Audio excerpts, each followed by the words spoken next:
بسم الله الحمد لله والصلاة والسلام على رسول الله. وزير كأمنية حكومة فدرالك الصومالية تليا عيدك بوليسك الصوماليات تلياشا بوليسك قبل كأي نبسجود قبل كبنادر بعد الصحافة ده لما أنو عندكم سلام يا قدومي كوحين كأمنية سياسة معامل قبل كم عندكم سلام يا سلامة السلام والسلام عليكم ورحمة الله. سلام كدب وعن هل كان قبنا ناشر جرائد أو كسابسن جودهان حالة ذلك سيجار هنا magaalada Muqdisho caasimada wadanka maamulka gobolka Banaadir wuxuu si buuxda u taageersan yahay xurriyadda dhaqdhaqaaqa tan ra'yiga iyo isku imaantinada arrimahaas oo ah xuquuq oo si toos ah u damaanad qaadayo dastuurka Jamhuuriyadda Federaalka Soomaaliya ka maamul ahaan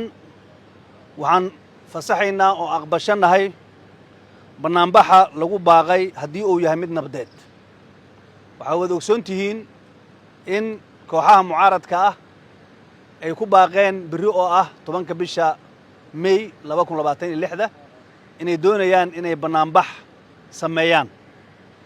iyaga oo sheegay inay diiwaan gashadeen ay u qoran yihiin taageerayaashooda kala qayb galaya barnaamijkaas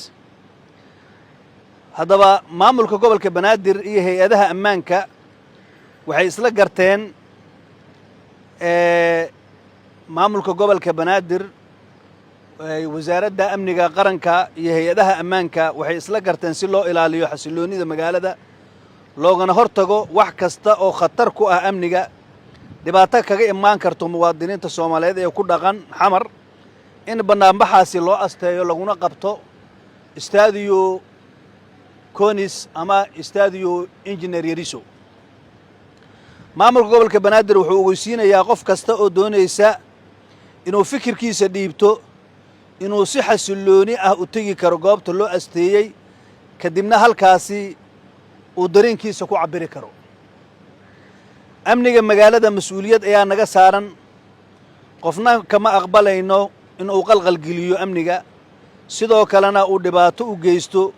ganacsiga iyo hantida dadka Soomaaliyeed waxaad ogsoontiin magaaladan in ay magaalo horumar weyn sameysay ay tahay ganacsi ballaaran oo ka socdo waxaan rabnaa cid doonayso inay sameyso mudaaharaad inay tagto goobtaas loo asteeyo ah Stadio Engineeriso cid doonayso inay ka qayb gashana waxa u furan in ay halkay joogto intay si nabdoon ugu soo dhaqaaqdo ay iska soo xaadiriso Stadio Engineeriso laga bilaabo subaxdii 3 saac subaxnimo ilaa duhurradii 1 duhurnimo halkaas inay kula hadlaan cidii ayagu taageersan cidii doonayso inay fikirkeeda cabirtan halkaas inay tagto waxa mamnuuc ah in la carqaladeeyo isu socodka gaadiidka dadweynaha iyo ganacsiga caasimadda markaan mudaaharaadka halkaas ayaan u asteynay ka gobornatoor ahaan waana xaq la leeyahay laakiin xaqaas aad leedahay ma ahan laguna ogolaan maayo inaad muwaadin kale xaqiisa aad ku dhibaatayso inaad muwaadin kale ganacsigiisa aad ku dhibaatayso inaad maraafiqda caamka sida jidadka iyo biriga ma taqaanaa inaad waxyeelayso nabadgelyada guud inaad waxyeelayso qof la ogolaa ma jirto qof walba xaqaaga waa lagu ogolyaa laakiin fi xuduud sharci wal qaanuun wad dastuur inaad ku gudatid ayaa lagu ogolyahay inta